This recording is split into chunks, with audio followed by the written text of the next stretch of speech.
ಇನ್ನು ರಾಷ್ಟ್ರಪತಿಗಳ ಅಂಗಳಕ್ಕೆ ದ್ವೇಷ ಭಾಷಣ ತಡೆ ವಿಧೇಯಕಕ್ಕೆ ರಾಜ್ಯಪಾಲರು ಅಂಕಿತ ಹಾಕದ ವಿಚಾರ ವಿಧೇಯಕವನ್ನ ರಾಷ್ಟ್ರಪತಿಗಳಿಗೆ ರವಾನಿಸಿದ ರಾಜ್ಯ ಸರ್ಕಾರ.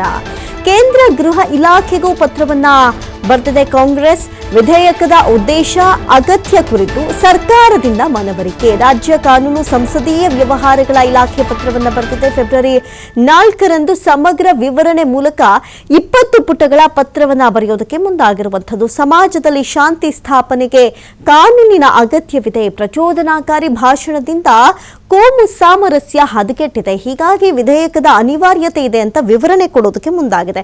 ಗಮನಿಸಬಹುದು, ಚಳಿಗಾಲದ ಅಧಿವೇಶನದ ಸಂದರ್ಭದಲ್ಲಿ ಈ ಒಂದು ಬಿಲ್ ಅನ್ನ ಮಂಡಿಸಲಾಗಿತ್ತು. ಯಾಕಂತ ಹೇಳಿದ್ರೆ ಎಲ್ಲಿ ಬೇಕೋ ಅಲ್ಲಿ ಹೇಗ್ ಬೇಕೋ ಹಾಗೆ ಈ ಒಂದು ಭಾಷಣ ಮಾಡೋದ್ರಿಂದ ಒಂದಷ್ಟು ಹೊಂದಾಣಿಕೆಯ ಸಾಮರಸ್ಯ ಕದಡುತ್ತೆ, ಕೋಮು ಸಾಮರಸ್ಯ ಇಲ್ಲಿ ಹಾಳಾಗುತ್ತೆ ಎನ್ನುವಂಥ ನಿಟ್ಟಿನಲ್ಲಿ ಬಹಳಷ್ಟು ಯೋಚನೆ ಮಾಡಿ ಒಂದಷ್ಟು ವಿಚಾರಗಳ ಕುರಿತು ಈ ಒಂದು ಬಿಲ್ ಅನ್ನ ಮಂಡನೆ ಮಾಡಲಾಗಿತ್ತು. ಆದರೆ ಈ ಒಂದು ಮಂಡನೆಯನ್ನ ರಾಷ್ಟ್ರಪತಿಗಳ ಯಾವಾಗ ಅಂಕಿತ ಹಾಕಲಿಲ್ವೋ ಸದ್ಯಕ್ಕೆ ಇದೇ ವಿಚಾರಕ್ಕೆ ಸಂಬಂಧಪಟ್ಟಂತೆ ರಾಷ್ಟ್ರಪತಿಗಳ ಅಂಗಳಕ್ಕೆ ದ್ವೇಷ ಭಾಷಣ ತಡೆ ವಿಧೇಯಕವನ್ನ ಪತ್ರದ ಮುಖೇನ ಕೊಡೋದಕ್ಕೆ ಕಾಂಗ್ರೆಸ್ ಯೋಚನೆಯನ್ನ ಮಾಡಿದೆ. ದ್ವೇಷ ಭಾಷಣ ವಿಧೇಯಕಕ್ಕೆ ರಾಜ್ಯಪಾಲರು ಅಂಕಿತ ಹಾಕದ ವಿಚಾರ ವಿಧೇಯಕವನ್ನ ರಾಷ್ಟ್ರಪತಿಗಳಿಗೆ ರವಾನಿಸೋದಕ್ಕೆ ರಾಜ್ಯ ಸರ್ಕಾರ ಮುಂದಾಗಿದೆ. ಕೇಂದ್ರ ಗೃಹ ಇಲಾಖೆಗೂ ಈ ವಿಚಾರಕ್ಕೆ ಸಂಬಂಧಪಟ್ಟಂತೆ ಕಾಂಗ್ರೆಸ್ ಸರ್ಕಾರ ಪತ್ರವನ್ನ ಬರೆದಿದೆ.